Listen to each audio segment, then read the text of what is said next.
listening to the Lutheran Ladies Lounge podcast. I'm Sarah. I'm Erin. I'm Bree. And I'm Rachel. And today it's a story time with Sarah episode. Oh, I love these. Tell me a story. This is a bit of a combination of favorite things because these story time episodes would mean that I get to dig into somebody's life, which is super fun because I like being nerdy. And it's about a hymn translator, which means we get to pull out our hymnals, which is super exciting. It's pretty great. We are talking about Catherine Winkworth today, which hopefully is a familiar name. She's all over our Lutheran hymnals for very good reason. And so we get to dedicate this entire episode to her life, which she led a pretty interesting life, I have to say. I am so excited about this because she is like the female name that shows up in the hymnal, about the only one. I mean, Carolina Sandberg wrote Children of the Heavenly Father, and there are a couple other hymns, but Catherine Winkworth is all over it, and yet I know very little about her, so I'm very keen to learn more. Yeah, she's in pretty much every English language hymnal in some capacity, some with a large majority of hymns, which is super cool. So, and she has a really other cool side of her life that has nothing to do with hymnals as well, but I will get to that later in like an hour. Anyway. Buckle up, ladies. We're here for a bit. Right. Get your coffee, get your comfy chairs. So if you've looked in the small print in your hymnal, you probably have seen her name. She shows up everywhere. She's one of the most prolific hymn translators, probably of all time, with translation numbers in the hundreds. So she was cranking out translations. And we owe a lot of our German translated to English hymns to her, which is awesome. So Catherine was born on September 13th, 1827 at 20 Ely Place, Holborn, on the edge of the city of London, England, which if you listen to other hymn episodes, there's a whole lot of hymnody stuff that happens in London. I don't know why. Maybe just hub of everything. Anyway. Do you mean she's not German? I don't know why, but I thought she was German. Nope. She is definitely British. Huh. Okay. Well... Myth point busted. Myth busted. She's the fourth daughter of Henry Winkworth, not Henry Winkler, who I thought of when I read Henry Winkworth. Hey, I had to Google that to see who I was thinking of because I was like, I know that name. Anyway, not Henry Winkler. Henry Winkworth. He was a silk manufacturer, and his father was Reverend William Winkworth, who was a robust evangelical preacher. And Susanna Dickinson Winkworth, her mother, was a farmer's daughter from Kent. So her parents were both Anglican of the evangelical persuasion. So she grew up in a house that loved hymns and hymn singing, which did her very well in the rest of her life. The Church of England historically sang metrical psalms, but the evangelical revival around this time of the late 18th century brought about a great love for singing hymns. So her grandfather's friends were significant hymn writers themselves. And so she understood from a very early age the importance of hymnody and hymn singing in the life of a Christian. So all of this young childhood around Catherine Winkworth, she was surrounded by this hymn singing and this tradition of church music. And so this probably influenced her in the next 20 or 30 years of her life. So in 1829, her family moved to Manchester, where her father had a silk mill. She was a precocious child. She was talking by the time she was 18 months, before she had teeth. And she learned to read shortly after she turned 3. Can you imagine? No, I just taught a kindergartner. I cannot imagine. Her mother was her first teacher, and her parents took education and Christian education very, very seriously. So she was also a sickly child. She had chronic health issues throughout her entire life.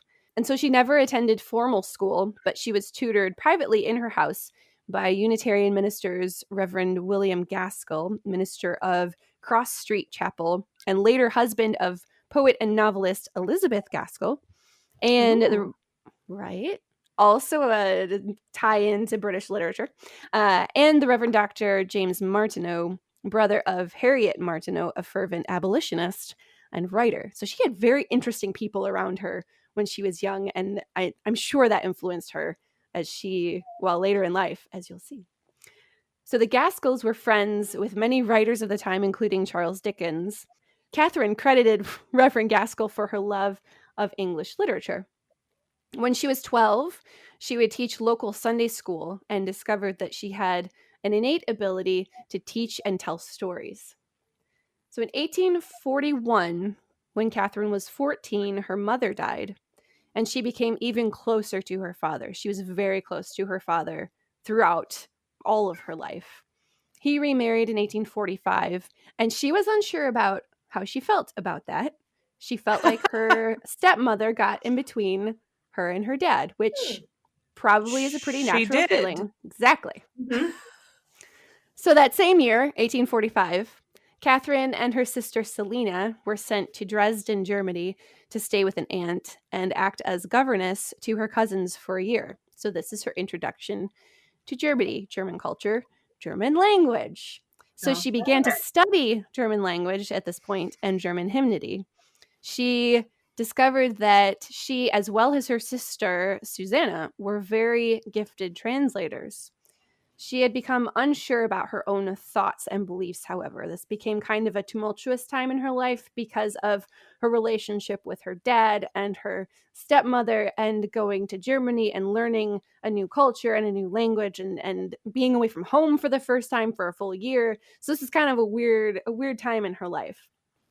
So back in England, the next year, in 1846, the Reverend James Martineau became her tutor, and he kind of helped her figure out what her beliefs were, figure out the chaos of her mind. She did not adopt his Unitarian beliefs, however. So during the early part of her life, Catherine's religious views were more of a liberal Anglicanism, and she eventually moved to a more conservative view of the Christian faith. She remained in the Church of England for the rest of her life, but she was critical of both the high church doctrine of the sacraments, which she couldn't distinguish from the Roman Catholics, but she was also critical of the low view of Scripture held by the Unitarians, and also the rationalism in her friend and mentor, Christian Charles Josias von Bunsen. So von Bunsen is a pretty important character in her life, as well as other hymn translators of the time period. So von Bunsen was a Prussian ambassador to the Vatican and eventually to England, and he wanted the territorial churches in Germany to be united. So he published Versuch eines allgemeinen evangelischen Gesang und Gebetsbuch. That's a long title, which is an attempt at a common evangelical hymnal and prayer book. I love the titles of books from this time. They're so literal. It's fantastic. So he was hoping that this would be a standard German hymnal, which didn't happen. However, it was widely circulated, and that book played an important role in the movement for hymn book reform in Germany. It was really influential on English hymn translators of the time period as well. So Catherine was introduced to von Bunsen by Mrs. Gaskell, the wife of one of her tutors. So this is a side note that comes up a lot of times when we talk about Catherine's translations and her translations in our Lutheran context. We often criticize her for leaving out a lot of the sacramental stanzas of hymns. But I learned from Dr. John Beaker, who did his dissertation on hymnody and is a wealth of knowledge on anything hymnody. If you want to know anything about hymns, send him an email or Facebook or something, because he knows everything. So I learned from him that the German texts that she was translating were already corrupted at that time from the Enlightenment and Reformed influences on the texts. So during this time that she was doing translation work, the Germans were recovering the original texts from the 16th and 17th centuries and putting them back into their German hymnals. But Catherine wasn't using those texts. She was using the ones that were desacramentalized from the Enlightenment. So she we can't didn't leave them out. We can't totally blame her for all of that.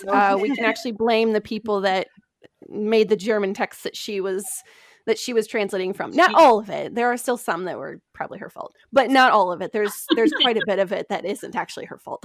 Right. Okay. She did the best she could, poor girl, Right, with what she had. Yeah. It's true. So we can probably go a little easier on her in our Lutheran circles. Okay, I will. I was going to anyway, so I'm happy that I can keep doing that. So von Bunsen, he was quite influential to Catherine and a lot of other hymn writers and hymn translators. In 1849, he encouraged her to begin translating the best German hymns into metrical English. And all of that culminated in 1855 when she published Lyra Germanica, Hymns for the Sundays and Chief Festivals of the Christian Year. So that was a book of German hymns translated to English, and it was a huge success with more than 20 editions published. Super wide circulation. She dedicated this book to von Bunsen and probably used his German hymn book as the foundation for the texts that she translated. So a lot of our hymns actually come out of this book and the next couple that she did, which is really cool. So she followed that initial success with another collection, Lyra Germanica's second series, The Christian Life, in 1858. So around this time, Catherine was dealing with health issues, and her father was having business trouble with his silk manufacturing business. So in 1862, her family moved to Clifton, which is near Bristol, because her father's silk manufacturing business had failed.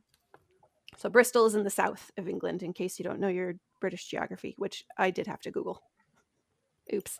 At this point, she was debating religious beliefs with her tutor, Martineau, and her friend von Bunsen, criticizing their high church and Roman Catholic beliefs. So she was returning to her evangelical beliefs of her youth, even though she probably wouldn't have admitted that.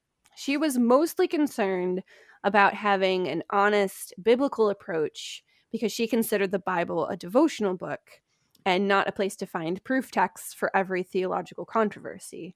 She did not appreciate anyone or anything that put the authority of the church above the scriptures.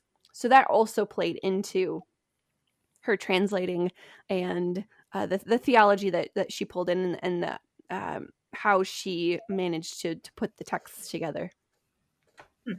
So because of the demand for her hymn translations, she published the Chorale Book for England in 1863. And this one was different because it had the English texts next to the original German chorales with their meters. And it had 202 translations, which is a lot. It had a rival in the ever-popular Hymns Ancient and Modern, which was the Anglican hymn book published in 1861. And even though Catherine's Chorale Book for England was published again in 1865 with even more English hymns, it just couldn't keep up. Hymns, Ancient and Modern became the standard for the current hymnal in the Church of England. Also in 1863, and this is where things get super interesting, Catherine published a German biography, Life of Amalie Sieveking. Now, Amalie was an interesting character in Catherine's life. She pioneered the emancipation of women in German society by encouraging them to spend their time in Christian charity and social work. And it's more than likely that Catherine's introduction to Amalie's ideas shaped her own about women's work and education. Catherine had become more and more interested in the place of women in society. And if you think about that, late 1800s into early 1900s, there was a lot of that going on in England and in the Americas too. With Mary Poppins. Yes. Yeah, so yes. a lot of that thinking and culture and society were starting to move in that women's what the role of women is in society. A lot of different reasons for that we won't get into here, but that was kind of a thing among women at that point. So a few years later, in 1867, she published a translation of a biography about Pastor Theodor Fliedner. He was also a pioneer of women's rights and the founder of the Deaconess Order at Kaiserwerth. Both of these people greatly influenced her views on the role of women. So, in 1868, she joined the Committee on Higher Education for Women and became its secretary in 1870. During this time, she was organizing lectures and classes to help women prepare for Cambridge University examinations. She helped found Bristol University College, which later became Bristol College, and she acted as the Cheltenham Ladies' College council member. She was a governor for Redmay's School in Bristol, which still exists. I looked it up. It's a really cool place. And also supported the creation of Clifton High School for girls, which also exists. I looked that one up too, where a schoolhouse is named after her. So she had a huge influence on women's education in Britain in the late, 1860s, early 1870s, which I would never have guessed. Her father was quite supportive of her through all of this, which good for you, Dad. That is a really cool thing that her dad at this time period was supportive of his daughter doing all of this for women's education. So it was a huge shock to her when he died in 1869. She had just published Christian Singers of Germany, which was a history of German hymnody and hymn writers prior to his death. So she was able to take some time to mourn him. So over the next several years, she suffered from chronic health issues for a lot of that. She traveled quite extensively to France and Germany. She and her sister, Susanna, who was a prolific translator in her own right with a bunch of other stuff that I didn't have time to research, but if you're interested in all of this, Susanna Winkworth also has lots of stuff out there. She and her sister Susanna served as delegates to the German Conference on Women's Work in 1872 in Darmstadt. Also pretty cool. She traveled again in 1878 to nurse a sick nephew in Monetier, Switzerland. But unfortunately, that's where her story ends. She died suddenly of a heart attack at age 50. She was super young, on July 1st, 1878. And she is actually buried there in a cemetery for Protestants, which also gives you a bit of an idea of what the religious culture society was like in the late 1870s in France, Switzerland area, that there's a cemetery for Protestants. But anyway, so both she and her sister never married. There's 2 scholarships for women were created in her memory at Bristol University, and there's a memorial for her in the Bristol Cathedral, which says, I will read you what the memorial says so you don't have to go to Bristol to go read it yourself. Oh, thanks. Thank you. Thanks. This is from the book by Robin Lever, who, if you're interested in Catherine Winkworth's life, it's out of print, but maybe a friend has it. Catherine Winkworth, The Influence of Her Translations on English Hymnody by Robin A. Lever. Fantastic book. Everything that you could ever want to know about Catherine Winkworth is in this book. So this says, in memory of Catherine Winkworth, who in her Lyra Germanica, rendering into English verse the treasures of German sacred poetry, opened a new source of light, consolation, and strength in many thousand homes. Her works reveal a clear and harmonious intellect, a gift of true poetry, insight, and expression, and the firm Christian faith, which was the mainspring of a life rich in tender and affectionate ministration, and fruitful in various fields of active service. Her loss is mourned by all who shared her labor, and by the many friends whom death has bereft of her rare sympathy, her wise counsel, her bright companionship, and her unfailing help in every time of need. To commemorate her work and to perpetuate her efforts for the better education of women, a scholarship bearing her name has been founded in University College, Bristol, by friends who now dedicate this tablet to her memory. Born in London, September 13th, 1827, died in Montier, Savoy, July 1st, 1878. So that is her monument in Bristol, which kind of gives a little glimpse into her life.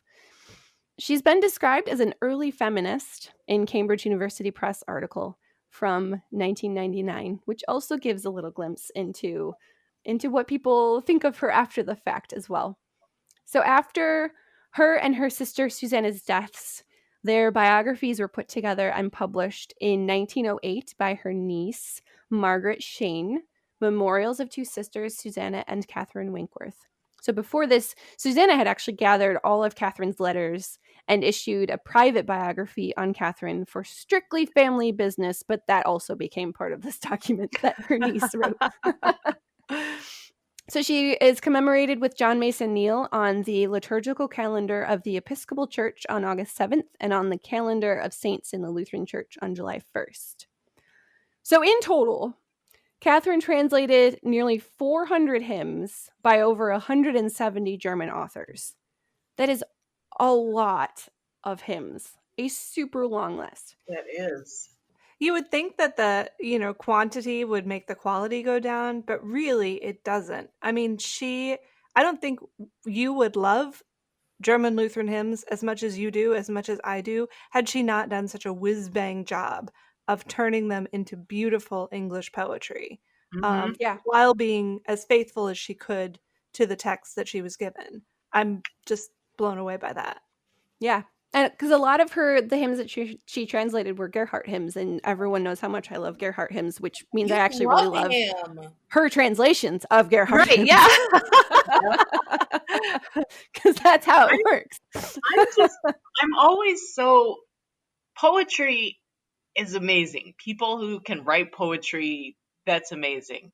I feel like translation is like another whole art, but especially translation of poetry, to be able to capture the spirit of the original and make it actual poetry. Well, and not just poetry, we're talking metered rhymed poetry. Right. Theological metered rhymed poetry. Yeah, it's hard enough to do free verse faithfully, but to do the kind of poems she was working with, she's just amazing. Yeah. Yeah, one wrong word and you're spouting heresy. So, right. You have to know the language, you have to know the theology, you have to know English, you need to know sort of what are the symbols and the cultural idioms, and because you have to love language, you have to be a good poet yourself, and you have to have a huge amount of respect for the original author and for their their perspective, and to make sure that that is embodied in the final translation. It's just a huge job. Such a great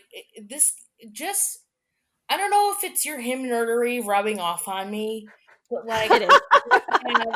Within the last year, coincidence I think not, like have established a much deeper appreciation for like hymnody and like the history of hymnology and such. Like, man, now I'm probably gonna see your name in the hymnal all the time now. I'm everywhere. Always going to be in the forefront, and it's just like dang, she had some skills.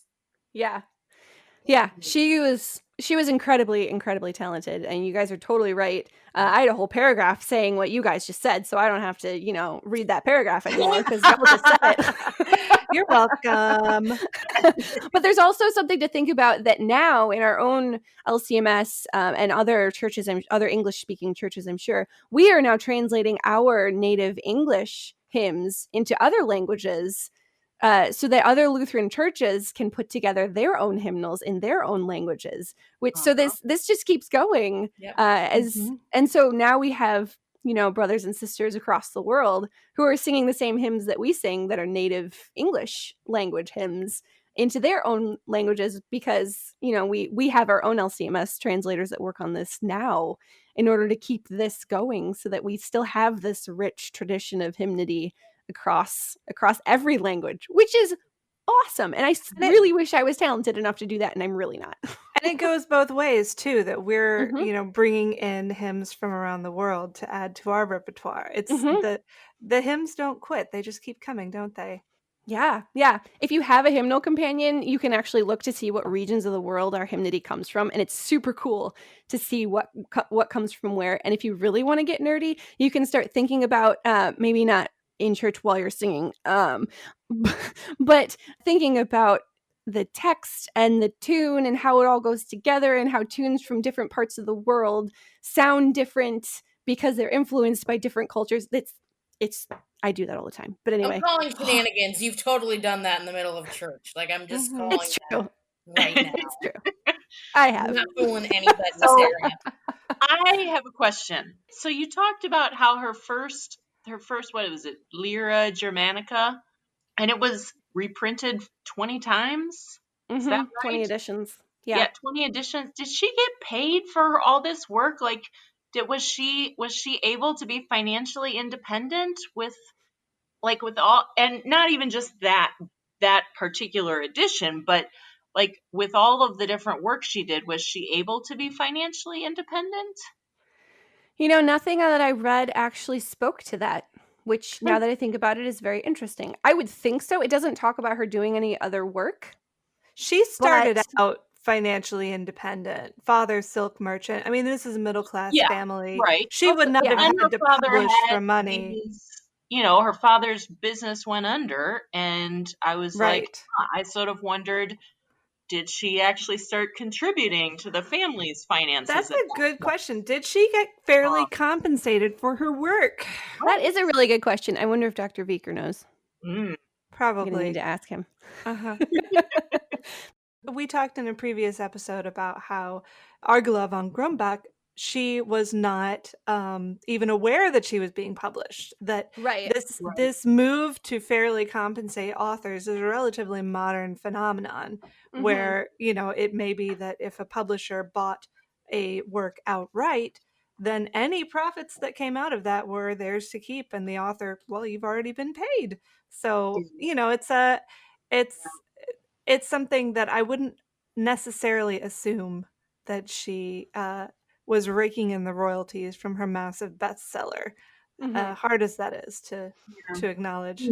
Although Argela wasn't trying to be published, and Catherine definitely was. So I would hope that there is some compensation for her work. So nearly every English language hymn has several of her translations in some form.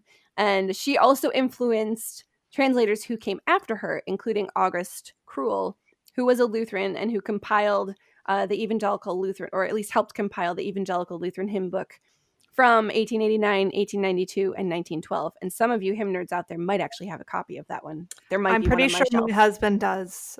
Yes, that is. I think I have at least one too on my shelf. I didn't actually look before, but that is one of the earliest ones. There are 73 of her hymn translations in the Evangelical Lutheran Hymn Book. There are 73 in the Lutheran Hymnal, and there are 51 in the Lutheran Service Book, plus 15 translation models. So translation model just means that her translation was used as the basis for different modifications across hymnals. So it's not completely her work, but it's based off of her work. So speaking of, I had to put a quote from Dr. Viker in here because he knows all of these things about hymnody. So speaking about Catherine's significance on our history of English hymns, he said, all told, by the waning decades of the 19th century, there are at least 600 additional German hymns available in metrical English translation that had been available at the beginning of the century. Some of these translations were of uneven literary and theological quality, but a great many of them became quite usable for confessional English-speaking Lutherans in America. In fact, one may observe that had Missouri Lutherans tried to produce an English language hymnal 50 years before the time period of our study, say at the time of the Synod's formation in 1847, there would have been almost no existing English language hymn translations of German hymns from which to choose. So that in a nutshell is the significance that Catherine Winkworth and some of her contemporaries have on what we have today as our English language hymnals. Like she has a huge legacy in our translating work. He also said that an overview of the hymn translations in the Evangelical Lutheran Hymn Book reveals that the 195 known hymn translations, 120 came from translators affiliated with the Anglican tradition, 47 were made by Lutherans, and the remainder of other Protestants and Roman Catholics. In terms of individual contributions, the greatest number of known translations were done by Anglicans Catherine Winkworth, 73, Richard Massey with 21, John Mason Neal with 9, and by American Lutherans, August Krull, 31, and Matthias Loy. She's the only woman in that list, by the way. And she blows him out of the water. Yeah, all I heard as you were saying that was that line from the musical Hamilton, and Hamilton wrote the other 51.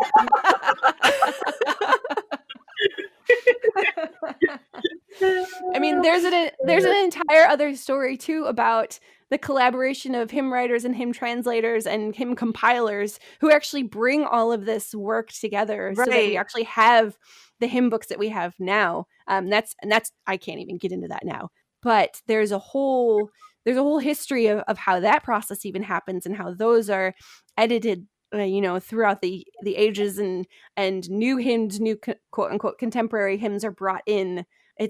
I am amazed that we don't have like a Lutheran service book of 10 volumes because of all this hymnody that we possibly could have in our church. Sounds like a summer project, Sarah. I mean, there's so much amazing church music out there, and so much of it we can read in our own language because of the work of great hymn translators like Catherine Winkworth. So, Sarah, do you have a favorite Catherine Winkworth hymn? Because I do. So what's funny is that a lot of my favorite hymns are actually translated by her. So I'm looking through the list in my hymnal companion, and it's a long list because, there's 50 of hers plus 15 models. No pressure. I think I might have one for every season of the church year. Does that go? No, you get to pick one. Just one. I mean, and picking mine, even though you don't know what mine is. We're in the season of Pentecost. So what's your one for this season? The season we're in now. Oh man, I don't know. While you contemplate that, Rachel, what's yours? Oh, hands down, praise to the Lord the Almighty. I think that is a good one. That is probably the German Lutheran hymn that more people adore, even if they don't realize where it came from or who was involved with it. And I love I love all the verses, but but verse 2, and this is the old-fashioned language here. Praise to the Lord who o'er all things so wondrously reigneth, who as on wings of an eagle uplifteth, sustaineth. Hast thou not seen how thy desires all have been granted in what he ordaineth? I mean, that's just magical. Mm-hmm. And every time I sing this hymn, I'm happy to sing all 5 verses, and don't cheat me of that because because each one is kind of better than the last. Y'all, I don't know. Just pick one. But I will have to say that All My Heart Again Rejoices. There it is. Is one of my favorites. That's a good one.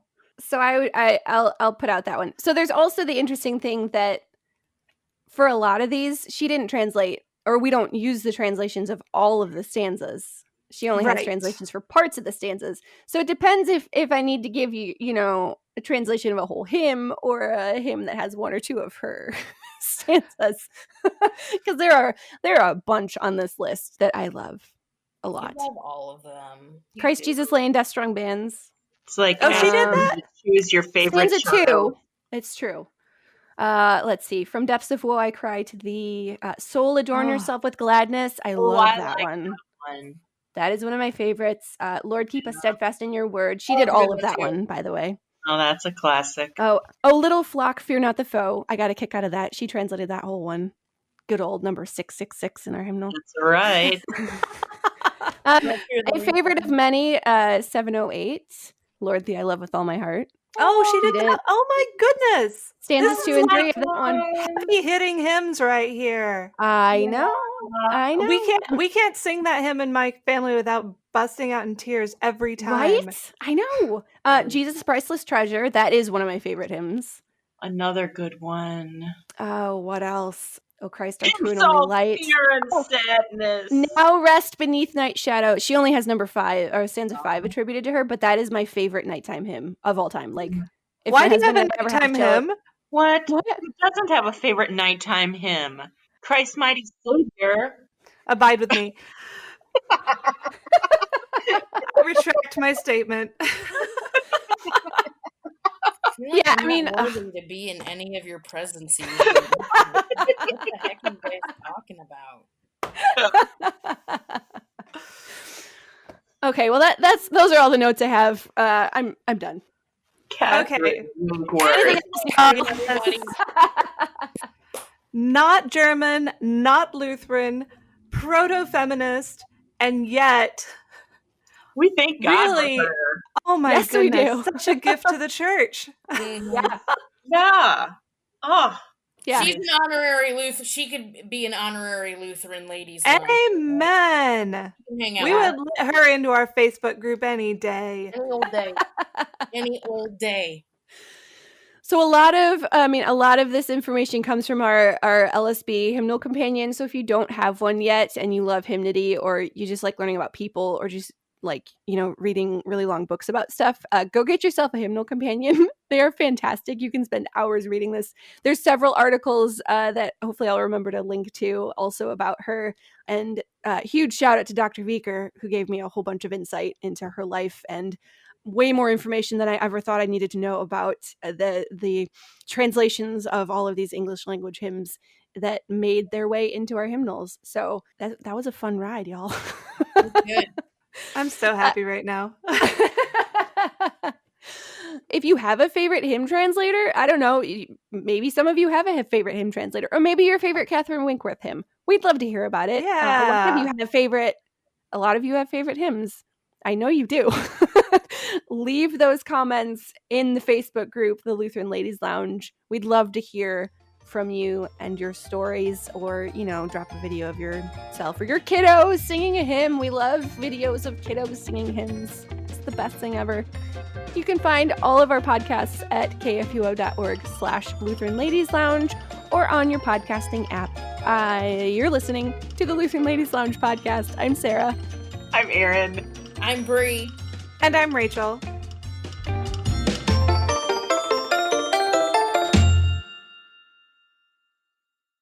Views and opinions expressed on the Lutheran Ladies Lounge podcast may not represent the official position of the management or ownership of KFUO Radio, the Lutheran Church Missouri Synod. The Lutheran Ladies Lounge is produced by KFUO Radio and available at kfuo.org or wherever you get your podcasts. Join our community on Facebook in the Lutheran Ladies Lounge. And Caroline. My brain is so tired. You did great, Sarah. I'm so proud of you.